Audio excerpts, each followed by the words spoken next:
Good afternoon, or should I say good evening, everybody. Welcome back to the channel. It's a Sunday evening, week before Easter. Um, all the news reports we're sending. Of course, we got the Marines in Iran, and we just sent the 82nd Airborne to Iran. I'm probably about 15 miles from Fort Bragg, where the home of the 82nd Airborne is. That's their headquarters. I'm not sure it's a good idea to put troops on the ground in Iran when the Imperial force is waiting on them. And I know that they want to take over the island where all the oil is stored at, and Iran's already threatened everybody, or threatened America. The first American soldier that gets on that ground will be taken down, and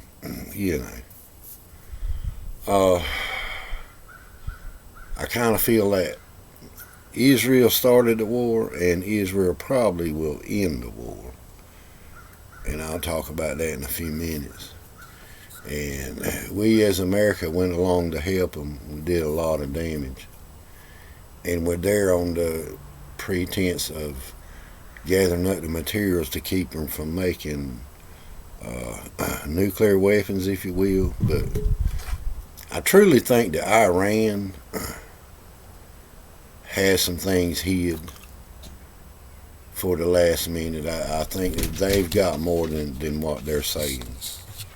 I truly believe that. They have a whole lot more than what they're coming out. But when you go through the years saying death to America and death to Israel, making constant threats, come on now. I mean, what? Some people said, well, they weren't no direct threat to us. Maybe eventually they would be, but I think America needs to take an off ramp and come to some kind of deal, make some kind of deal, and get up out of there, because as soon as they start killing American soldiers, this is where, if we take the off ramp and get out of there, I think Netanyahu's going to nuke the hell out of Iran. I truly believe that. I think it's always been on his mind and in his heart. He wants to destroy Iran. So, apologize about the light situation. I got a door that keeps opening and closing. But, it has really caused the gas prices to go up all around the world, because they control that strait. I mean, what?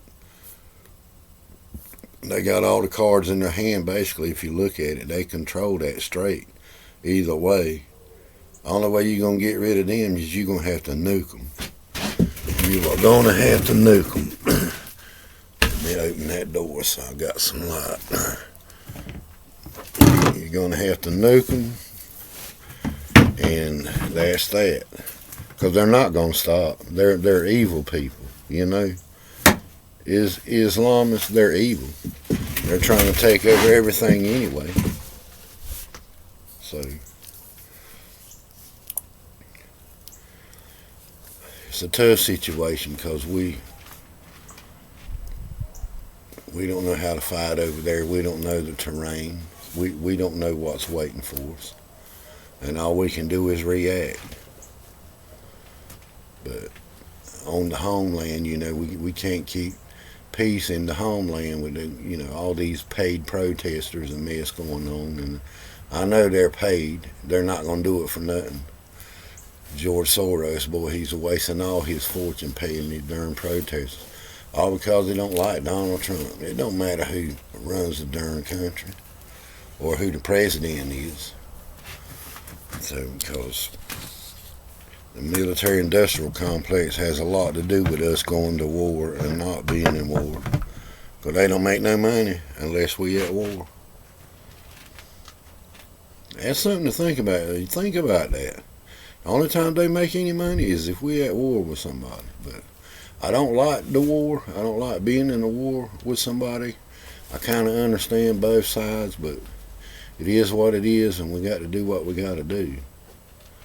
But pretty soon we're going to have to find the off-ramp, or it's going to get worse.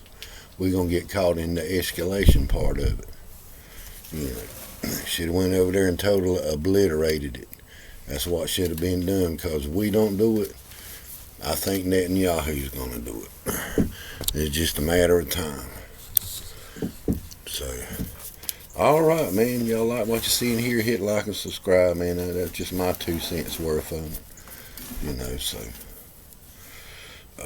y'all have a good one.